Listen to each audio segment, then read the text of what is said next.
faut savoir que depuis quelques semaines, les agriculteurs ne sont plus en crise. Les prix à la production sont remontés, alors qu'ils n'ont que très peu augmenté pour les consommateurs. Les agriculteurs vivent maintenant uniquement de la vente de leur production. Ils n'ont plus besoin d'aide publique pour payer leurs investissements et pour faire vivre leur famille.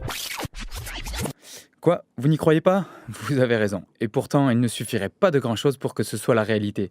Un pas grand-chose qui demande surtout un changement de politique agricole. Eh oui, il faudrait déjà que la France et l'Union européenne abandonnent cette soi-disant vocation exportatrice. Nous ne pouvons pas être mis en concurrence avec des pays qui n'ont pas les mêmes exigences sanitaires, sociales et environnementales, sachant que pour eux, c'est beaucoup plus souple que pour nous.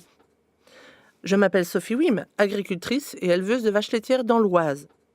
L'agriculture est une production vitale. Elle ne peut pas être traitée comme n'importe quelle autre production. La France a réussi à porter une exception culturelle. Pourquoi ne pas mettre en place une exception agriculturelle ? Nous pourrions alors favoriser des politiques agricoles dont la priorité consisterait à respecter les demandes légitimes des consommateurs et à encourager les approvisionnements locaux. Ce modèle agricole que nous prônons, c'est l'équilibre qui permettrait aux agriculteurs de vivre dignement et aux consommateurs de manger sereinement. Je voudrais juste vous citer quelques petits exemples. Il y a quelques semaines, les producteurs de melons ont dû jeter leur production parce que les étals sont pleines de produits venant d'Espagne. Et ce n'est même pas une question de prix, c'est une question qu'il n'y a pas de place sur les étals pour la production française. Donc ça veut dire que ces producteurs soit ont jeté, soit ont donné aux associations caritatives. Je voudrais vous parler aussi de la régulation des marchés qui pourrait aider à l'augmentation des prix payés aux producteurs. Pour exemple, nous travaillons au sein d'un groupe de producteurs de lait de 17 pays européens sur un programme de régulation des volumes. Il a été mis en place fin 2016 et aussitôt, 3 semaines après, le prix payé aux producteurs augmentait. Donc concrètement, on gère les volumes, le prix payé aux producteurs augmente. En conséquence, il vaut mieux éviter les crises que d'avoir à les gérer.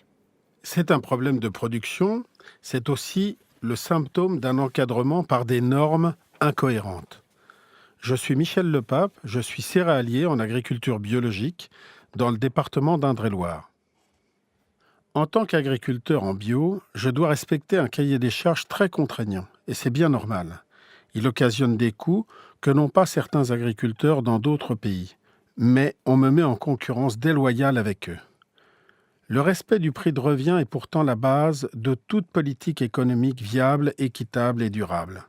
Il est vital que tous les maillons d'une filière puissent vivre de leur travail, à commencer par le premier maillon, nous les agriculteurs. Nous devons donc vendre nos productions à des prix supérieurs à nos prix de revient, sans aide publique. Ceux qui nous disent que c'est impossible se trompent, parfois volontairement, parce qu'ils ont tout intérêt à ce que le système perdure. La part du prix agricole dans les achats de produits alimentaires est tellement faible qu'une augmentation des prix aux producteurs serait pour le consommateur quasiment imperceptible. Dans la région centre, un collègue a fait ce calcul. Sur une baguette à 90 centimes, en augmentant de 70% le prix du blé aux producteurs, cela ne coûterait que 3 centimes de plus aux consommateurs. Au final, si les agriculteurs pouvaient se passer des aides par le biais d'un prix rémunérateur, les consommateurs eux-mêmes s'y retrouveraient, surtout en consommant des produits sains et de proximité. Le système piloté par certaines banques et certaines coopératives, avec le soutien du syndicat de la FNSEA, a poussé les agriculteurs dans ce système dérégulé. Et aujourd'hui, à l'approche des États généraux de l'alimentation, ils ont le culot de dire que la priorité, c'est d'avoir des prix à la production. Ce que nous réclamons depuis 1992, sans être entendus. Les fondateurs de notre syndicat avaient donc pressenti tout ce que nous vivons aujourd'hui. Ils ne voulaient pas vivre avec des aides publiques, mais avec des prix rémunérateurs. Trouvez-vous normal que la moitié des femmes et des hommes, chefs d'entreprise, travaillant, sans compter leurs heures pour nourrir l'ensemble de la population, doivent survivre avec un revenu inférieur à 350 € par mois ?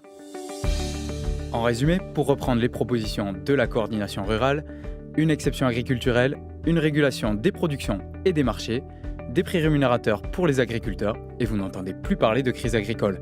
Ça fait réfléchir, non ? Pour retrouver l'intégralité des positions de la coordination rurale, rendez-vous sur www.coordinationrurale.fr.